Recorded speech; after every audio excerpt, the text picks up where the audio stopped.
નમસ્કાર વિદ્યાર્થી મિત્રો, આજે આપણે એક સરસ ટોપિકની ચર્ચા કરવાના છીએ જેનું નામ છે વક્રીભવનની ઘટના. તો ટોપિકનું નામ છે વક્રીભવન. વક્રીભવન જે છે એ આપણા ડે ટુ ડે લાઈફની સૌથી અગત્યની ઘટના છે, તો એની આપણે ચર્ચા કરવાના છીએ. તો સૌપ્રથમ આપણે સમજીએ કે વક્રીભવન ક્યારે થયું કહેવાય, એની વ્યાખ્યા શું છે. તો વ્યાખ્યા બહુ સિમ્પલ છે કે બે પારદર્શક માધ્યમોને છૂટી પાડતી સપાટી પર આપાત થતા પ્રકાશના ત્રોસા કિરણોનો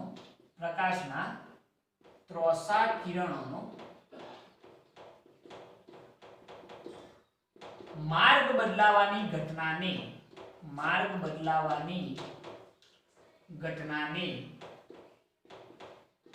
પ્રકાશનું શું કહેવામાં આવે છે? વક્રીભવન કહે છે.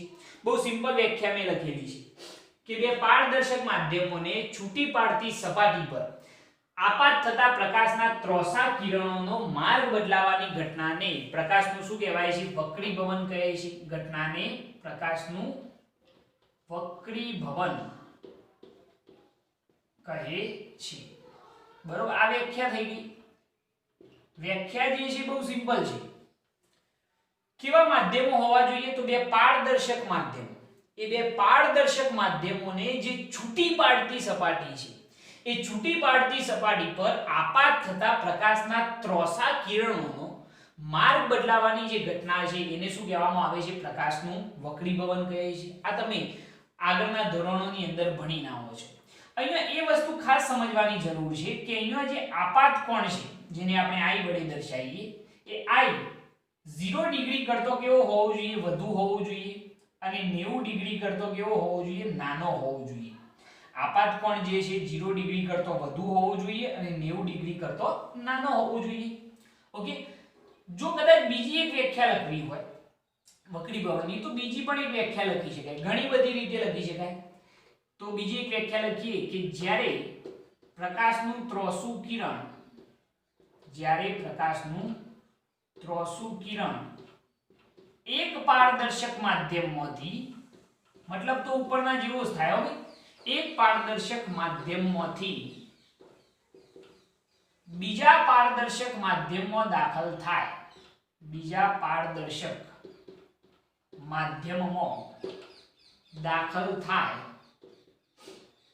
ત્યારે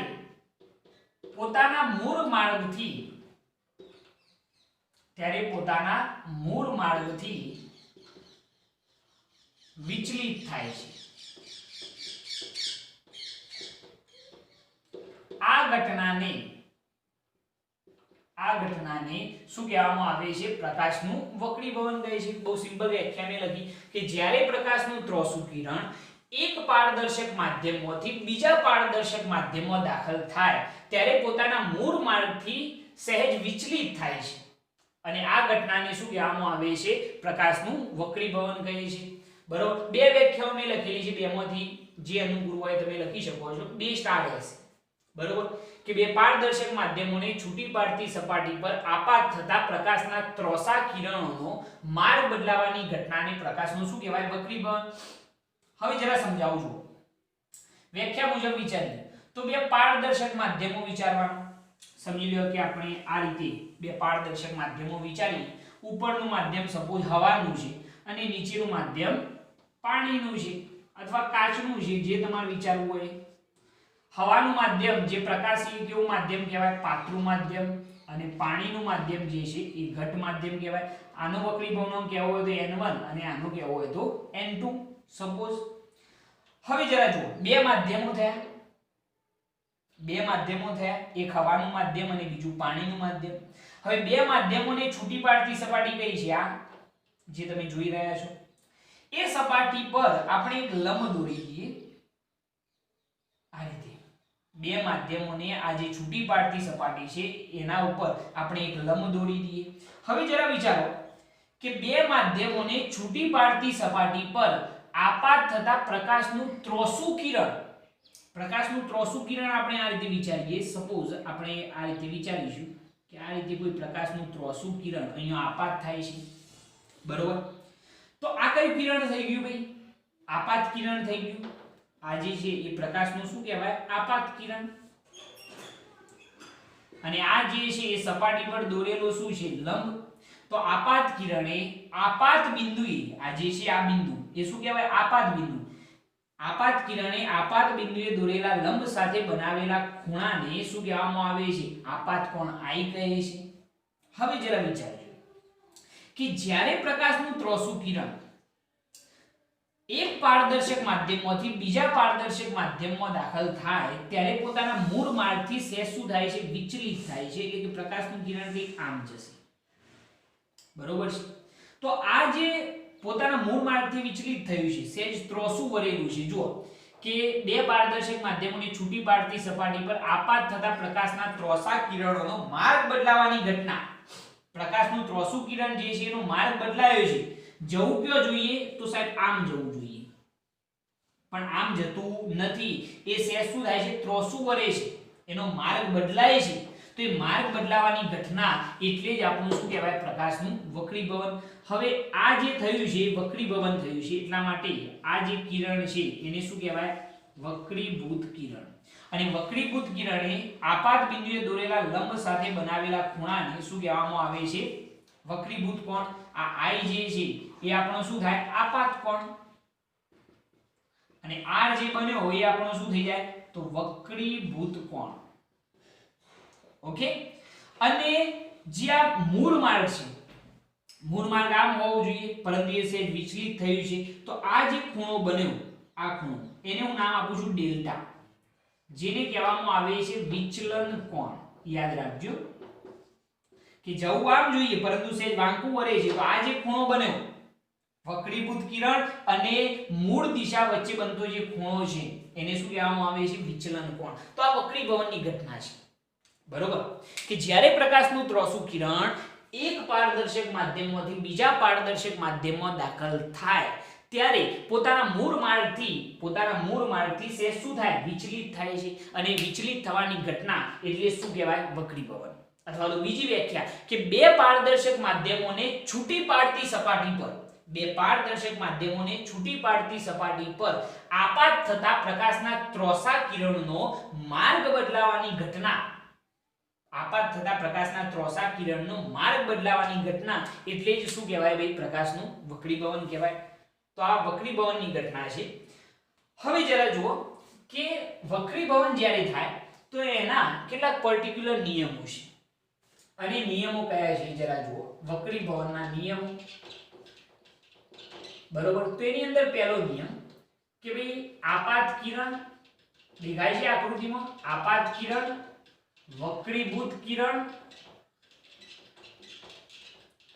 અને સપાટી પર દોરેલ લંબ, અને સપાટી પર દોરેલ લંબ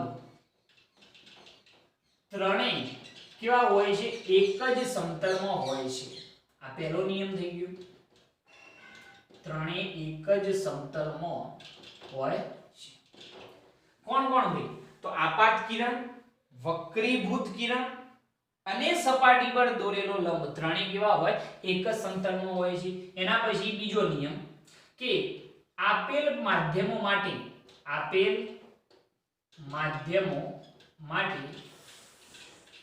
આપાત કોણનો સાઇન, આપેલ માધ્યમો માટે આપાત કોણનો સાઇન અને વક્રીભૂત કોણના સાઇન, વક્રીભૂત કોણના સાઇન નો ગુણોત્તર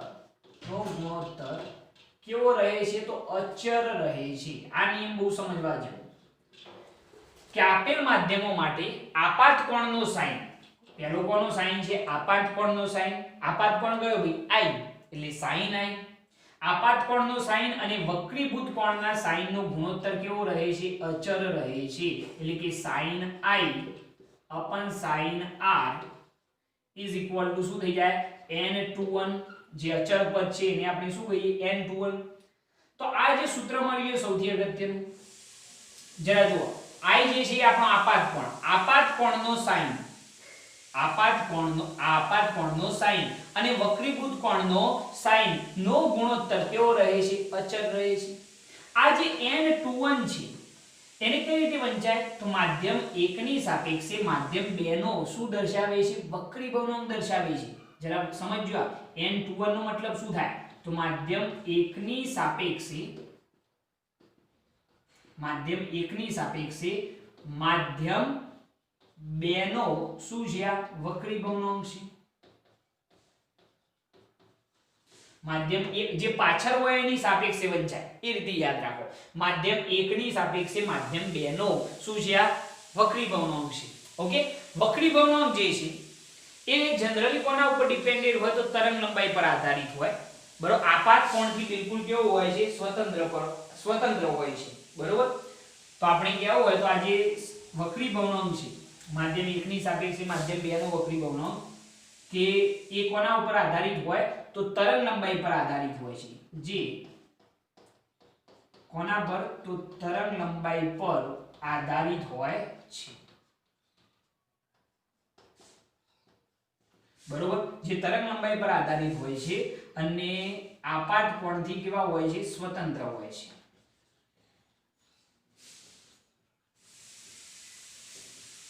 બરોબર, તો આટલી વસ્તુ તમારે યાદ રાખવાની છે સૌથી અગત્યની. પહેલા તો વક્રીભવનની વ્યાખ્યા, સિમ્પલ વ્યાખ્યા, અને એના પછી વક્રીભવનના બે નિયમો યાદ રાખજો ખાસ. બરોબર, કે આપાત કિરણ, વક્રીભૂત કિરણ અને સપાટી પર દોરેલ લંબ ત્રણેય કેવા હોય? એક જ સમતલમાં હોય. અને બીજો, આપાત કોણનો સાઈન અને વક્રીભૂત કોણના સાઈનનો ગુણોત્તર કેવો રહે છે? અચળ રહે છે. અચળ જે રહે એને શું કહેવાય? n21 કહે છે. ઓકે, હવે આપણે સમજીએ કે પ્રકાશનું જે ત્રોસુ કિરણ છે એ પાતળા માધ્યમમાંથી ઘટ માધ્યમમાં જાય તો શું થાય? અને ઘટ માધ્યમમાંથી પાતળા માધ્યમમાં જાય તો કઈ ઘટના બને છે એ આપણે સમજીશું. પહેલા આટલી વસ્તુ નોટ કરી લો. આની. ઓકે, હવે આપણે જરા સમજીએ કે આપણે જે બીજો નિયમની વાત કરી. મેં તમને બીજો નિયમ શું કહ્યું? કે આપાત કોણનો સાઈન અને વક્રીભૂત કોણના સાઈનનો ગુણોત્તર કેવો રહે છે? અચળ રહે છે. જેને આપણે શું કહીએ છીએ? n21. હવે આના ઉપરથી કેટલીક ઘટનાઓ આપણે સમજવાના છીએ અને ઘટનાઓ કઈ છે જરા જુઓ. આનો મતલબ તો ખ્યાલ આવી ગયો. મેં તમને કહ્યું કે આનો મતલબ શું થાય? માધ્યમ 1 ની સાપેક્ષે માધ્યમ 2 નો વક્રીભવનાંક. માધ્યમ 2 નો શું છે? આ વક્રીભવનાંક. હવે જરા જુઓ, સપોઝ હું એવું વિચારું કે આ n21 જે છે માધ્યમ 1 ની સાપેક્ષે માધ્યમ 2 નો જે વક્રીભવનાંક છે એ ગ્રેટર ધેન 1 હોય. કન્ડિશન શું ગઈ? કે માધ્યમ 1 ની સાપેક્ષે માધ્યમ 2 નો જે વક્રીભવનાંક છે એ 1 કરતો કેવો હોય? મોટો હોય. એટલે કે માધ્યમ 1 કેવું હોય? પાતળું હોય અને માધ્યમ 2 કેવું હોય? ઘટ હોય. તો એ કન્ડિશનની અંદર શું થાય? જરા જુઓ, n21 ની જગ્યાએ લખવું હોય તો n21 ની જગ્યાએ આ સ્ટેપ લખી શકાય કારણ કે આ બંને બરાબર છે. તો n21 ની જગ્યાએ આપણે લખીએ કે sin i અપન શું લખાય? sin r ગ્રેટર ધેન શું થઈ જાય? 1. તો આના ઉપરથી જ sin r બરાબરની આ બાજુ જોઈએ તો ગુણકમાં એટલે ગ્રેટર ધેન sin r થઈ ગયું. હવે sin ખૂણા જે છે અત્યંત નાના હોય એટલે એના ઉપરથી ખ્યાલ આવી જાય કે આપાત કોણ i ગ્રેટર ધેન શું થઈ જાય? r થઈ જાય. જો આ સ્થિતિ હોય એટલે કે માધ્યમ 1 પાતળું હોય અને માધ્યમ 2 ઘટ હોય, માધ્યમ 1 ની સાપેક્ષે માધ્યમ 2 નો જે વક્રીભવનાંક છે ગ્રેટર ધેન 1 હોય. મતલબ કે માધ્યમ 1 પાતળું, માધ્યમ 2 કેવું હોય? ઘટ હોય. તો એ કન્ડિશનની અંદર આપાત કોણ જે છે એ વક્રીભૂત કોણ કરતો કેવો થાય? મોટો થાય. તો કન્ડિશન આપણે એવી લખી શકીએ, અહીંયા જરા જોજો કે અહીંયા આગળ લખીએ આ રીતે બતાવીએ કે સપોઝ આ બે માધ્યમને છૂટી પાડતી સપાટી, આ સપાટી પર દોરેલો લંબ, ઉપર જે માધ્યમ છે એ પાતળું માધ્યમ કારણ કે એનો વક્રીભવનાંક ઓછો છે ને, નીચે જે માધ્યમ છે એ ઘટ માધ્યમ છે. આનો વક્રીભવનાંક કેવો હોય તો n1 અને આનો કેવો હોય તો n2. બરોબર, અહીંયા કહેલું છે કે n21 ગ્રેટર ધેન 1. માધ્યમ 1 ની સાપેક્ષે માધ્યમ 2 નો વક્રીભવનાંક 1 કરતો કેવો છે? વધુ. એટલે નીચેનું માધ્યમ ઘટ હોય. ઓકે, તો આ કન્ડિશનની અંદર સપોઝ આપણે એમ વિચારીએ કે કોઈ પ્રકાશનું ત્રોસુ કિરણ આપાત થાય છે તો અહીંયા આપાત કોણ જે છે એ વક્રીભૂત કોણ કરતો કેવો હશે, મોટો હશે, એટલે કે સ્થિતિ કંઈક આવી થશે આપાત કિરણ, બરોબર, એને લંબ સાથે બનાવેલો ખૂણો આપાત કોણ I, તો વક્રીભૂત કોણ એના કરતો કેવો થવો જોઈએ, નાનો થવો જોઈએ, એટલે આ નાનો થઈ ગયો, આપાત કોણ મોટો છે અને વક્રીભૂત કોણ કેવો છે, નાનો છે, I ગ્રેટર ધેન R છે। મતલબ શું થયું ભાઈ કે જ્યારે પ્રકાશનું કિરણ પ્રકાશીય પાત્રા માધ્યમમાંથી ઘટ માધ્યમમાં પ્રવેશે ત્યારે શું થાય છે, તો લંબ તરફ વાંકું વળે છે, કારણ કે I ગ્રેટર ધેન R હોય, મતલબ કે પ્રકાશનું ત્રોસુ કિરણ એ કઈ તરફ, તો લંબ તરફ વાંકું વળ્યું છે। તો આના ઉપરથી આપણે એક સ્ટેટમેન્ટ એવું લખી શકીએ કે જ્યારે પ્રકાશનું ત્રોસુ કિરણ પ્રકાશીય પાત્રા માધ્યમમાંથી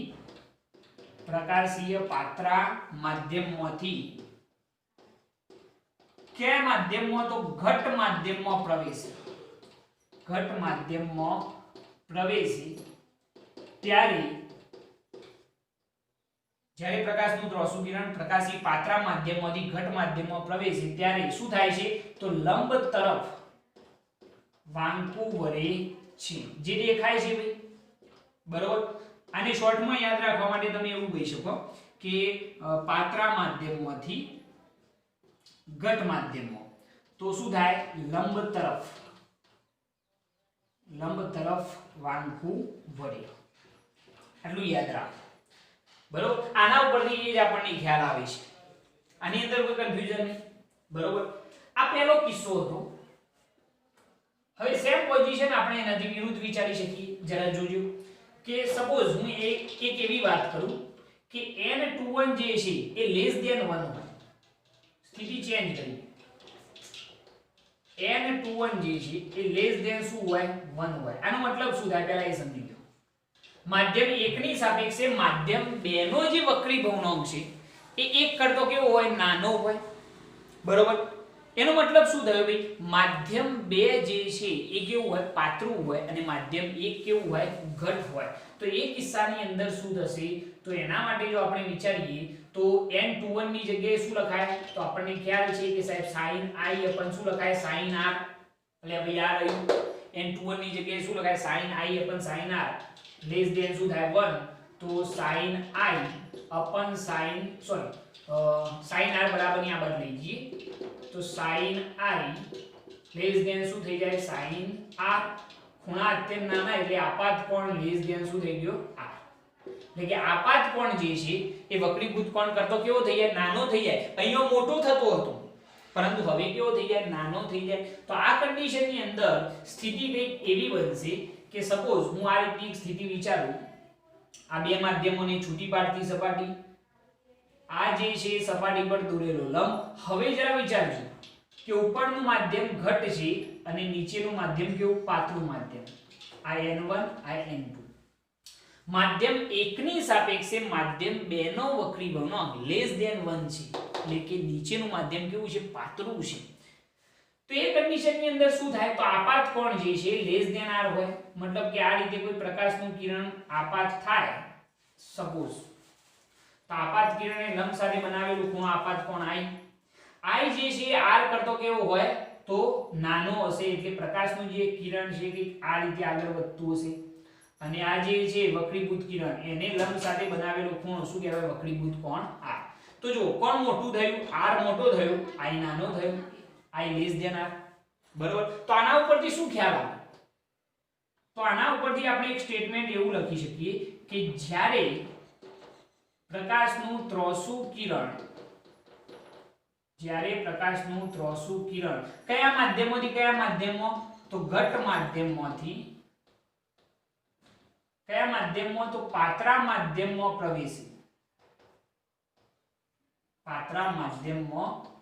પ્રવેશે, ત્યારે લંબથી કેવું જાય છે, દૂર જાય છે, શોર્ટમાં એવું યાદ રાખી શકાય કે પ્રકાશનું ત્રોસુ કિરણ ઘટ માધ્યમમાંથી ક્યાં જાય, પાત્રા માધ્યમમાં, તો લંબથી કેવું જાય, દૂર, બરોબર। તો આટલી વસ્તુ યાદ રાખવાની છે અને બહુ મહત્વની વસ્તુ છે। બરોબર, આપણે બહુ ઈઝીલી સમજાય છીએ કે જો n21 ગ્રેટર ધેન 1 હોય એટલે કે માધ્યમ 1 ની સાપેક્ષે માધ્યમ 2 નો વક્રીભાવનો 1 કરતો મોટો હોય, મતલબ કે માધ્યમ 2 ઘટ હોય, ઉપરનું પાતળું હોય, તો એ કન્ડિશન ની અંદર આપાત કોણ I ગ્રેટર ધેન શું થાય? R થાય. કઈ રીતે મેં સમજાવ્યું? n21 ની જગ્યાએ આ લખો ગ્રેટર ધેન 1, તો sin I greater than sin R થઈ ગયું. મતલબ કે આપાત કોણ એ વક્રીભૂત કોણ કરતો કેવો થઈ જાય? મોટો. મતલબ કે ચોક્કસપણે પ્રકાશનું ત્રોસુ કિરણ કઈ તરફ? તો લંબ તરફ આંખું વળતું હશે. અને એનાથી ઓપોઝિટ અહીંયા પ્રકાશનું ત્રોસુ કિરણ જો ઘટ માધ્યમમાંથી પાતળા માધ્યમમાં પ્રવેશે તો લંબથી કેવું જાય? દૂર જાય છે. આટલી વસ્તુ મગજમાં બેઠે છે. બરોબર, ચલો આટલી વસ્તુ નોટ કરી લો. નોટ કરી લો આટલી વસ્તુ. બહુ મહત્વની વસ્તુ છે આ, નોટ કરવાની. ઓકે, હવે આપણે ચર્ચા કરીએ કે ભાઈ પ્રકાશીય ઘટ માધ્યમ કોને કહેવાય અને પ્રકાશીય પાતળું માધ્યમ કોને કહેવાય. તો એની અંદર સૌપ્રથમ પહેલો પોઈન્ટ કે જેનો વક્રીભાવનાંક વધુ હોય, જેનો વક્રીભાવનાંક કેવો હોય? વધુ હોય, તેને શું કહેવામાં આવે છે? પ્રકાશીય ઘટ માધ્યમ કહે છે. તેને પ્રકાશીય ઘટ માધ્યમ કહે છે. તો એનાથી બિલકુલ ઓપોઝિટ કે જેનો વક્રીભાવનાંક ઓછો હોય, જેનો વક્રીભાવનાંક કેવો હોય? ઓછો હોય, તેને પ્રકાશીય કેવું માધ્યમ કહેવામાં આવશે? પાતળું માધ્યમ. એટલે આની અંદર કોઈ કન્ફ્યુઝન ના રહેવું જોઈએ કે સાહેબ પ્રકાશીય ઘટ માધ્યમ કોને કહેવાય અને પ્રકાશીય પાતળું માધ્યમ કોને કહેવાય. તો બે જ વસ્તુ યાદ રાખવાની કે જેનો વક્રીભાવનાંક, જેને આપણે n વડે દર્શાવીએ છીએ ને, તો શોર્ટમાં આ રીતે યાદ રાખો, જેનો વક્રીભાવનાંક વધુ હોય એ પ્રકાશીય ઘટ માધ્યમ. બરોબર છે. અને જેનો વક્રીભાવનાંક n કેવો હોય? ઓછો હોય, એને પ્રકાશીય કેવું માધ્યમ કહેવાય? તો પાતળું માધ્યમ. ખ્યાલ આવી ગયો? એની અંદર પ્રકાશીય ઘટ માધ્યમ કોને કહેવાય અને પ્રકાશીય પાતળું માધ્યમ કોને કહેવાય એટલી ખબર પડવી જોઈએ. એના પછી બીજી વસ્તુ આવે છે દર ઘનતા. હવે દર ઘનતાની વ્યાખ્યા શું થાય? કે ભાઈ આની દર ઘનતા વધુ છે, આની ઓછી છે. ઘનતા બરાબર દર ભાગ્યા કદ થાય. તો એના ઉપરથી તમે લખી શકો કે એકમ કદ દીઠ દળને શું કહેવામાં આવે છે? દર ઘનતા કહે છે. બરોબર છે. જો આપણે કેવું હોય તો આપણે એવું કહી શકીએ છીએ કે પ્રકાશીય ઘનતા, આ બે વસ્તુ આપણે કેટલાક ટોપિકોની અંદર જોતા હોઈએ છીએ કે દર ઘનતા અને પ્રકાશીય ઘનતા.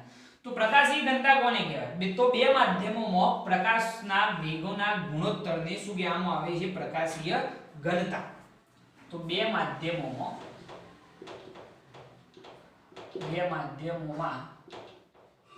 પ્રકાશના વેગોના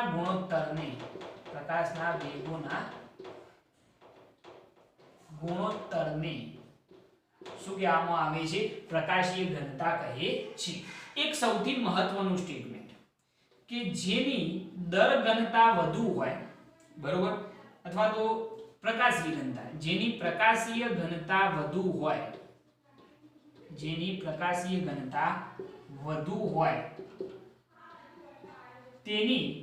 દર ઘનતા વધુ જ હોય તેવું જરૂરી નથી. મારું સ્ટેટમેન્ટ બરોબર સાંભળજો. જનરલી આપણે એવું વિચારીએ છીએ કે જેની પ્રકાશીય ઘનતા વધુ હોય તેની દર ઘનતા પણ કેવી હોય? વધુ હોય. પરંતુ એવું દરેક જગ્યાએ જરૂરી નથી. તો આ સ્ટેટમેન્ટ ખાસ મહત્વનું છે કે જેની પ્રકાશીય ઘનતા વધુ હોય તેની દર ઘનતા વધુ જ હોય તેવું જરૂરી નથી. તે બધે જ સાચું નથી. એ પણ ધ્યાન રાખજો. ઘણી વખત પ્રકાશીય ઘનતા વધુ હોય તો દર ઘનતા વધુ પણ હોય, પરંતુ કેટલાક કિસ્સાઓ એવા હોય કે જેની અંદર દર ઘનતા વધુ હોય તો એની પ્રકાશીય ઘનતા પણ વધુ હોય એવું જરૂરી હોતું નથી. દાખલા તરીકે એક સિમ્પલ ઉદાહરણ છે પાણી અને બીજું છે ટર્પેન્ટાઇન. ટર્પેન્ટાઇન જોયેલું છે ભાઈ? કલર ની અંદર આપણે યુઝ કરીએ કેરોસીન ટાઈપ આવે, બરોબર તો પાણી જે છે એ પાણીની દર ઘનતા કેવી છે વધુ પાણી જે છે એ પાણીની દર ઘનતા કેવી છે વધુ બરોબર છે ટર્પેન્ટાઇન જે છે એની જે પ્રકાશીય ઘનતા છે એ પાણી કરતો કેવી છે વધુ છે પરંતુ દર ઘનતા જે છે એ પાણી કરતો કેવી છે ઓછી છે તો ટર્પેન્ટાઇન જે છે એની પ્રકાશીય ઘનતા પાણી કરતો કેવી છે વધુ છે પાણી કરતો વધુ પરંતુ દર ઘનતા પાણી કરતો કેવી છે ઓછી છે ખ્યાલ આવી ગયાની અંદર તો આ વસ્તુ ખાસ આપણે ધ્યાન રાખવાની છે બરોબર કે પાણી અને ટર્પેન્ટાઇન ની અંદર પાણીની દર ઘનતા કેવી હોય વધુ હોય ટર્પેન્ટાઇન જે છે એની પ્રકાશીય ઘનતા પાણી કરતો કેવી છે વધુ છે પરંતુ દર ઘનતા પાણી કરતો કેવી છે ઓછી હોય છે ઓકે આટલી વસ્તુ તમારે નોટ કરવાની છે આને નોટ કરી લો આ મહત્વના ટોપિકો છે બરોબર આને નોટ કરો ઓકે હવે આપણે ચર્ચા કરીએ કે ભાઈ નિરપેક્ષ વક્રીભવનાંક કોને કહેવાય જોજો બહુ સિમ્પલ વાતો છે આ નિરપેક્ષ વક્રીભવનાંક ઓકે તો નિરપેક્ષ વક્રીભવનાંકની વ્યાખ્યા શું લખાય તો સિમ્પલ વ્યાખ્યા છે કે શૂન્યાવકાશમાં પ્રકાશનો વેગ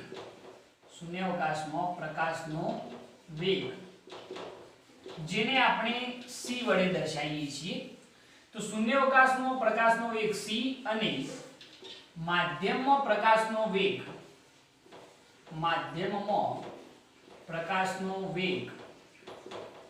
v ના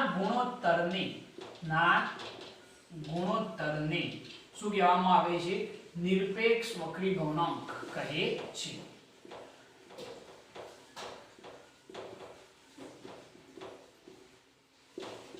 ઓકે સિમ્પલ વ્યાખ્યા થઈ ગઈ કે કોનો ગુણોત્તર છે તો શૂન્યાવકાશમાં પ્રકાશનો વેગ c અને માધ્યમમાં પ્રકાશનો વેગ v ના ગુણોત્તરને શું કહેવામાં આવે છે નિરપેક્ષ વક્રીભવનાંક કહે છે તો નિરપેક્ષ વક્રીભવનાંક n બરાબર c અપન શું કહેવાય v c એટલે કે શૂન્યાવકાશમાં પ્રકાશનો વેગ અને v એટલે કે માધ્યમમાં પ્રકાશનો વેગ એ બંનેના ગુણોત્તરને શું કહેવાય નિરપેક્ષ વક્રીભવનાંક હવે જે નિરપેક્ષ વક્રીભવનાંક જે છે એનો આધાર કઈ બાબતો પર છે તો એનો આધાર પહેલો છે માધ્યમની જાત પર એના પછી માધ્યમનું તાપમાન કે માધ્યમની જાત કઈ છે માધ્યમનું તાપમાન કયું છે પ્રકાશની તરંગલંબાઈ કેટલી છે તો આ ત્રણ વસ્તુ પર ડિપેન્ડેન્ટ હોય છે બરોબર કે નિરપેક્ષ વક્રીભવનાંક જે છે એનો આધાર કઈ બાબતો ઉપર તો માધ્યમની જાત માધ્યમનું તાપમાન અને પ્રકાશની તરંગલંબાઈ પર ડિપેન્ડેન્ટ હોય છે એના પછી આપણે જો બે માધ્યમોની વાત કરતા હોય તો એના માટે જે સરખામણી છે થોડી સમજવા જેવી છે જરા જોજો કે ધારો કે માધ્યમ 1 માં પ્રકાશનો વેગ જો આપણે કહેવો હોય માધ્યમ 1 માં પ્રકાશનો વેગ v1 છે ધારો કે માધ્યમ 1 માં પ્રકાશનો વેગ v1 છે તો એનો નિરપેક્ષ વક્રીભવનાંક n1 બરાબર c અપન શું કહેવાય v1 ધારો કે માધ્યમ 1 માં પ્રકાશનો વેગ v1 છે તો એનો નિરપેક્ષ વક્રીભવનાંક શું થાય n1 બરાબર c અપન v1 અને ધારો કે માધ્યમ 2 માં પ્રકાશનો વેગ v2 છે માધ્યમ 2 માં પ્રકાશનો વેગ v2 છે તો એનો નિરપેક્ષ વક્રીભવનાંક જો સેપરેટલી આપણે કહેવો હોય તો c અપન શું કહેવાય v2 આ રીતે આપણે લખી શકીએ કે ભાઈ માધ્યમ 1 માં પ્રકાશનો જે વેગ છે બરોબર એ કેટલો છે તો v1 છે તો એનો નિરપેક્ષ વક્રીભવનાંક કેટલો થાય તો n1 બરાબર c અપન v1 અને માધ્યમ 2 માં પ્રકાશનો વેગ જો v2 હોય તો એનો નિરપેક્ષ વક્રીભવનાંક શું કહેવાય તો n2 બરાબર c અપન v2 કહેવાય હવે જરા જુઓ જો હું આના ઉપરથી આ બંનેનો ગુણોત્તર લઉં તો n2/n1 ઇઝ ઇક્વલ ટુ, ચલો n2/n1, તો n2 ની જગ્યાએ આપણે શું લખી શકીએ, તો તમે સમજી શકો છો c/v2, અને n1 ની જગ્યાએ જો લખવું હોય તો n1 ની જગ્યાએ આપણે શું લખી શકીએ, તો c/v1. તો આના ઉપરથી આપણે એમ કહી શકીએ કે n2/n1 ઇઝ ઇક્વલ ટુ, ચલો c અપન શું થઈ જાય, v2 ગુણ્યા c જે છે છેદમાં છે, છેદનો છેદ ક્યાં જશે, અહીંયા અંશમાં જશે, આપણે આ રીતે લખી શકીએ છીએ. તો અહીંયાથી c કેન્સલ થઈ જાય, તો અહીંયા આગળ n2/n1 ઇઝ ઇક્વલ ટુ શું થઈ જશે, v1/v2 થઈ જાય. બરોબર, આ રીતે આપણે લખી શકીએ. અને જો આની જગ્યાએ લખવું હોય n2/n1, તો એની જગ્યાએ તમે સમજી શકો છો કે એની જગ્યાએ શું લખી શકાય, તો n21 માધ્યમ 1 ની સાપેક્ષે માધ્યમ 2 નો નિરપેક્ષ વક્રીભવનાંક. તો એના ઉપરથી લખવું હોય તો n21 બરાબર n2/n1 is equal to v1 શું લખાય, v2. આ રીતે એક સ્ટેટમેન્ટ લખી શકાય. બહુ સિમ્પલ વાત મેં કરેલી છે. મેં નિરપેક્ષ વક્રીભવનાંકની જે વ્યાખ્યા છે એના ઉપરથી જ એક સ્ટેટમેન્ટ બનાવેલું છે કે ધારો કે માધ્યમ 1 માં પ્રકાશનો વેગ v1 છે, તો માધ્યમ 1 નો નિરપેક્ષ વક્રીભવનાંક કેવો હોય, તો n1 બરાબર c/v1. જો માધ્યમ 2 માં પ્રકાશનો વેગ v2 હોય તો એનો નિરપેક્ષ વક્રીભવનાંક n2 બરાબર c/v2 થાય. જો બંને માધ્યમના નિરપેક્ષ વક્રીભવનાંકનો જો ગુણોત્તર લઉં તો n2/n1 બરાબર શું થઈ જાય, c/v2 ગુણ્યા c/v1, છેદનો છેદ અંશમાં, c કેન્સલ, તો n2/n1 બરાબર v1 શું થયું, v2. જરા ધ્યાન રાખજો, હું સાપેક્ષ વક્રીભવનાંકની બે વ્યાખ્યાઓ બનાવવા જઈ રહ્યો છું. તો n2/n1 એટલે કે n21 કહેવાય. અને વંચાય કઈ રીતે, માધ્યમ 1 ની સાપેક્ષે માધ્યમ 2 નો શું કહેવામાં આવશે, વક્રીભવનાંક. બરોબર છે. તો આપણે બંને વ્યાખ્યાઓ અહીંયા આગળ લખવાના છીએ. તો બંને વ્યાખ્યાઓ આપણે ક્વેશ્ચનના રૂપમાં તમને પૂછી શકાય છે. બરોબર, એને આપણે કઈ રીતે લખીશું જરા જોજો. તો આના ઉપરથી આપણે કેવું હોય તો જરા જુઓ કે n21 બરાબર v1/v2 છે. તો એના ઉપરથી વ્યાખ્યા લખવી હોય તો શું લખાય જરા જોજો. આ n21 જે છે એને શું કહેવાય, તો માધ્યમ 1 ની સાપેક્ષે માધ્યમ 1 ની સાપેક્ષે માધ્યમ 2 નો શું છે આ વક્રીભવનાંક. તો જરા જોજો n21 બરાબર શું છે, v1/v2. તો એના ઉપરથી લખીએ તો માધ્યમ 1 માં પ્રકાશનો વેગ v1 અને માધ્યમ 2 માં પ્રકાશનો વેગ v2 ના ગુણોત્તરને શું કહેવાય છે, માધ્યમ 1 ની સાપેક્ષે ગુણોત્તરને માધ્યમ 1 ની સાપેક્ષે માધ્યમ 2 નો વક્રીભવનાંક કહે છે. આ સાપેક્ષ વક્રીભવનાંકની વ્યાખ્યા થઈ ગઈ. બરોબર, મેં આના ઉપરથી જ લખેલી છે. જરા જુઓ કે v1/v2 n21 કહેવાય. મતલબ શું થયું કે માધ્યમ 1 માં પ્રકાશનો વેગ v1 અને માધ્યમ 2 માં પ્રકાશનો વેગ v2 ના ગુણોત્તરને માધ્યમ 1 ની સાપેક્ષે માધ્યમ 2 નો શું કહેવાય, નિરપેક્ષ વક્રીભવનાંક અથવા તો ખાલી વક્રીભવનાંક લખો. નિરપેક્ષ વક્રીભવનાંક અથવા તો ખાલી વક્રીભવનાંક કહે છે. તો આ એક પહેલી વ્યાખ્યા થઈ ગઈ. આની અંદર કોઈ કન્ફ્યુઝન નહીં, સિમ્પલ વાતો છે, મેં ઈઝીલી સમજાવી છે કે આ માધ્યમ 1 નો નિરપેક્ષ વક્રીભવનાંક, આ માધ્યમ 2 નો નિરપેક્ષ વક્રીભવનાંક, મેં બંનેનો ગુણોત્તર લીધો તો મને આવું સૂત્ર મળે છે n2/n1 બરાબર v1 શું થાય, v2. આ n2/n1 એટલે કે શું કહેવાય, n21 માધ્યમ 1 ની સાપેક્ષે માધ્યમ 2 નો નિરપેક્ષ વક્રીભવનાંક. તો આના બરાબર આ છે, તો એના ઉપરથી જ મેં વ્યાખ્યા લખેલી છે કે માધ્યમ 1 માં પ્રકાશનો વેગ v1 અને માધ્યમ 2 માં પ્રકાશનો વેગ v2 ના ગુણોત્તરને માધ્યમ 1 ની સાપેક્ષે માધ્યમ 2 નો શું કહેવાય, નિરપેક્ષ વક્રીભવનાંક કહે છે. ખ્યાલ આવી ગયો આની અંદર? ઓકે. એના પછી જો બીજી વ્યાખ્યા લખવી હોય તો પણ લખી શકાય. પહેલા આને નોટ કરી લો, આને નોટ કરી લેજો આને. ઓકે, હવે જરા જો જવા દો. ઓકે, હવે જરા જોજો કે આપણે જે વક્રીભવનનો બીજો નિયમ જોયો હતો એના ઉપરથી પણ એક બીજી વ્યાખ્યા લખી શકાય. અને વ્યાખ્યા શું છે જરા જુઓ. તો આપણે જાણીએ છીએ કે sin i upon sin r is equal to શું થાય n21. બરોબર. n21 એટલે કે શું કહેવાય n2/n1 ભાઈ. બરોબર. અને આ રીતે પણ લખી શકાય જુઓ sin i upon sin r is equal to n2/n1 is equal to શું લખાય n21 લખાય.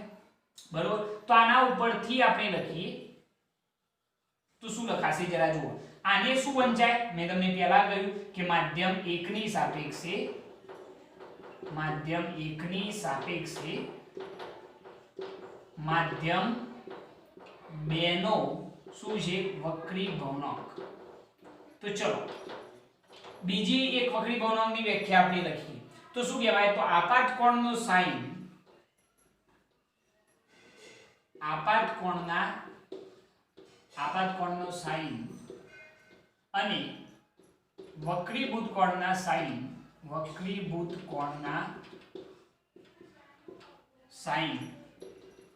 ના ગુણોત્તરને શું કહેવાય તો માધ્યમ 1 ની સાપેક્ષે માધ્યમ 2 નો વક્રી ભવનાંક કહે છે.